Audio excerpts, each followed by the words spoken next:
दोस्तों नमस्कार, मैं हूं संजीत कुमार और आपने देखना शुरू कर दिया है बिहार टीचर पॉइंट। दोस्तों बिहार टीचर पॉइंट में आज बात करेंगे जो सबसे पहले और तेज़ी से काम हो रहा है और या फिर होने वाला है, वो है नियोजित शिक्षकों के प्रमोशन का।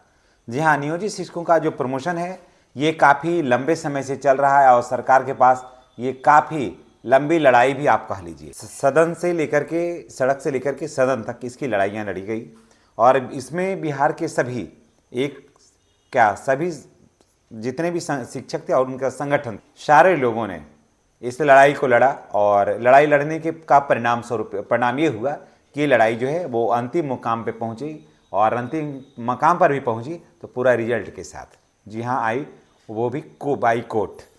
जी हाँ, हम बात करें बिहार के नियोजित शिक्षकों का प्रमोशन के लेकर। दोस्तों बिहार के नियोजित शिक्षक जो भी हैं उनको प्रमोशन के लिए कोर्ट ने आदेश दे दिया है कि 3 माह के अंदर इन सारे शिक्षकों को प्रमोशन का आप लाभ दे दीजिए और वो भी विथ एरियर दीजिए, यानी कि जिस तिथि से इनको देना है वहाँ से दीजिए। तो यहाँ पर कम से कम तो 1 लाख रुपए के आसपास मोटा मोटी नियोजित शिक्षकों को जो है ना एरियर मिल सकता है। जी हाँ, उनको स्नातक ग्रेड में प्रोन्नति होगी। स्कूल वही रहेगा, आपको मैं बता दूं कि स्कूल वही रहेगा, जहाँ आप काम कर रहे हैं आप वहीं रहिएगा। सिर्फ आपका जो है ना प्रमोशन हो जाएगा, आपको एक इंक्रीजमेंट अधिक मिलेगा और आपको वहाँ पर आप अपग्रेड हो जाएंगे अपने ही विद्यालय में रह करके, ठीक ना। तो बहुत सारे जगह कागज़ इसका जमा भी हो गया है बीआरसी के माध्यम से और बहुत सारी जगह जो है इसकी प्रक्रिया अभी जारी भी है। तो अगर आपके प्रखंड में नहीं हुआ है तो मैं तमाम शिक्षक भाई बहनों से ये गुजारिश करूँगा कि आप पेपर को जमा कराइए ताकि सही समय पर काम हो सके और ऐसा नहीं हो कि आपके कमी की वजह से काम में डिले हो जाए, तो फिर ये भी अच्छी बात नहीं है। बाद में सरकार को ये कहना आसान हो जाएगा कि शिक्षकों ने अभी तक डॉक्यूमेंट जमा नहीं किया है। इसलिए आपको सरकार के कहने से पहले आप इस पर चढ़ कर के तत्परता से काम लीजिए। बहुत सारी जगह देखे भी होंगे कि लेटर भी जारी हुआ कि जितने भी नियोजित शिक्षक हैं, कारण कि उसमें नियोजित शिक्षक ही लिखा हुआ है, ऐसा नहीं है कि प्रमोशन और लोगों का नहीं होगा चरणबद्ध तरीके से होगा, लेकिन वहाँ पर नियोजित शिक्षक ही लिखा हुआ है कि नियोजित शिक्षकों का जो प्रमोशन है वो 3 माह के अंदर हो जाना है। तो 3 माह के अंदर जितने भी नियोजित शिक्षक हैं स्नातक कर लिया है, कालवत प्रोन्नति भी होगी उनकी। और उसके बाद मैं आपको बता दूं कि शेष खाली सीटों पर जहाँ रहेगा वहाँ पर प्रमोशन भी मिलना चाहिए नियोजित शिक्षकों को, क्योंकि इन लोगों ने 20 वर्ष तक सेवा दिया है विद्यालयों में। तो इसके लिए देखिए क्या है, बहुत सारे लोग कह रहे थे कि सर इसमें और क्या कुछ छूट गया है तो क्या होगा। तो देखिए मैं आपको बता दूं कि आपको सबसे पहले आपको देखना है आपका नियोजन पत्र। जी हाँ, सबसे पहले इसमें यह है कि आपका नियोजन पत्र क्या है, उसके बाद यानी कि नियुक्ति पत्र, उसके बाद आपको देना है दक्षता प्रमाण पत्र। आपने जो दक्षता कर रखा है उसका प्रमाण पत्र देना है। उसके बाद आपको सर्विस बुक, जी हाँ, आपका सर्विस बुक का फर्स्ट पन्ना, उसके बाद उससे 2 पन्ना, फर्स्ट पन्ना के बाद ऊपर से 2 पन्ना और लास्ट से 1 पन्ना, जो सबसे लास्ट में जो हुआ है ना उसका वो पन्ना का फोटोकॉपी आप करा करके उसमें संलग्न कर दीजिए, ठीक है। पहले नियोजन पत्र, याद रखिएगा, सबसे पहले नियोजन पत्र आप जमा करिए, उसके बाद दक्षता वाला लगाइए, उसके बाद सर्विस बुक लगाइए, ठीक है। उसके बाद आपको डॉक्यूमेंट्स लगाना है इंटर, मैट्रिक और ग्रेजुएशन जो आपके पास है वो उसमें आप लगा करके दे दीजिए, है ना। और ये दीजिए कि आपका आधार कार्ड उसमें लगना है और आप जिस शिक्षा ऐप में जो हाजिरी बनाते हैं ना वो टीचर आईडी आपका क्या है, टीचर आईडी किसी भी कीमत पर लिखना नहीं भूलिएगा। और जितने भी लोग हैं मैं उनको यही बता दूंगा कि अपना टीचर आईडी जो है ना सर्विस बुक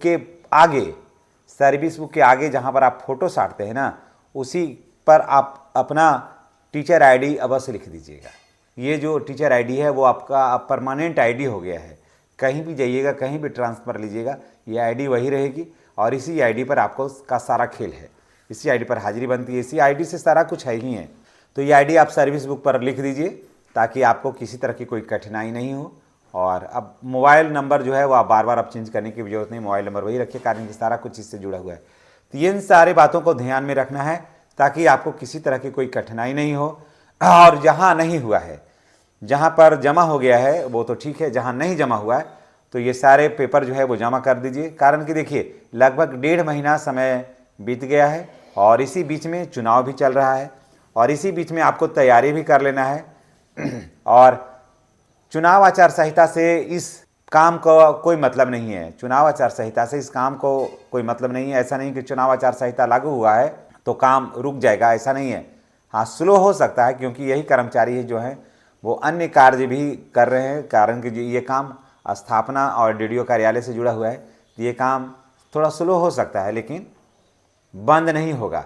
इसलिए जितने भी शिक्षक भाई बहन हैं जो इस वीडियो को देख रहे हैं, शिक्षकों के प्रमोशन से संबंधित, खास करके नियोजित शिक्षकों के प्रमोशन से संबंधित, तो वो आप लोग इस वीडियो को अधिक से अधिक शेयर करिए और क्या कुछ बातें छूट रही है वो भी कमेंट करके बताइएगा। और आपके यहाँ आपके प्रखंड में क्या इस पर संज्ञान लिया गया है कि नहीं, आपने पेपर जमा किया है कि नहीं, ये भी बताइएगा। और आप ये वीडियो जो है आप कहाँ से देख रहे हैं, ये सारी बातों का उल्लेख अवश्य करिएगा। और मैं बता दूं कि ऐसा नहीं कि सिर्फ नियोजित शिक्षकों का होगा, या अब सेवा निरंतरता मिल गया है तो अन्य शिक्षकों का भी होगा इसमें प्रमोशन जो है ना, विशिष्ट शिक्षकों का भी प्रमोशन इसमें होगा और प्रधान शिक्षकों का भी होगा इसमें, ठीक है। क्योंकि अब सेवा निरंतरता मिल गया तो ये स्वाभाविक है, वेतन प्रोटेक्शन मिल गया तो स्वाभाविक है कि आपका पीछे से का जो सर्विस है वो जिंदा है, यही इसका सबसे बड़ा प्रमाण है। लेकिन होगा चरणबद्ध तरीके से। अभी सबसे पहले विशिष्ट नियोजित शिक्षक का होगा सबसे पहले, उसके बाद विशिष्ट शिक्षकों की बारी है। जैसे जैसे नियुक्त हुए हैं विद्यालय में वैसे वैसे होगा, पहले नियोजित शिक्षक, उसके बाद फिर होगा विशिष्ट शिक्षक, उसके बाद होगा प्रधान शिक्षकों का, प्रधान शिक्षक या फिर प्रधानाध्यापक जो भी हैं उनका भी होगा इसमें, है ना।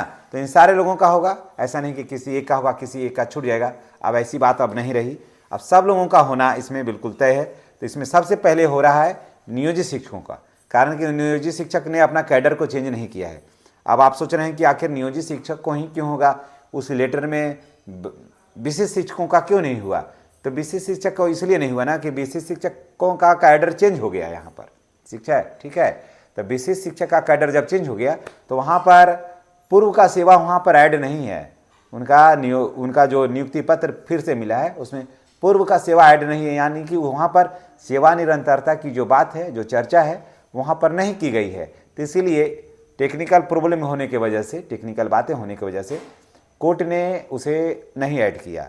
क्योंकि वहाँ पर अगर ऐसा रहता ना कि सेवा निरंतरता वहाँ पर ऐड रहता उस समय, तब तो कोर्ट आदेश दे देता कि नियोजित विशिष्ट शिक्षकों का ये जो मामला कोर्ट में है चल रहा था, इस पर सभी को प्रमोशन दे दिया जाए। लेकिन क्या हुआ ना कि बीच में लड़ाई तो सब साथ में लड़े हैं, लेकिन कैडर हो गया चेंज। सक्षमता देने के बाद विशिष्ट शिक्षकों का कैडर चेंज हो गया, यानी कि नियोजित शिक्षक से वो विशिष्ट शिक्षक बन गए, तो वहाँ पर तो कैडर इनका चेंज हो गया, तो जिसकी वजह से यहाँ पर नहीं हो पाया है उन लोगों को।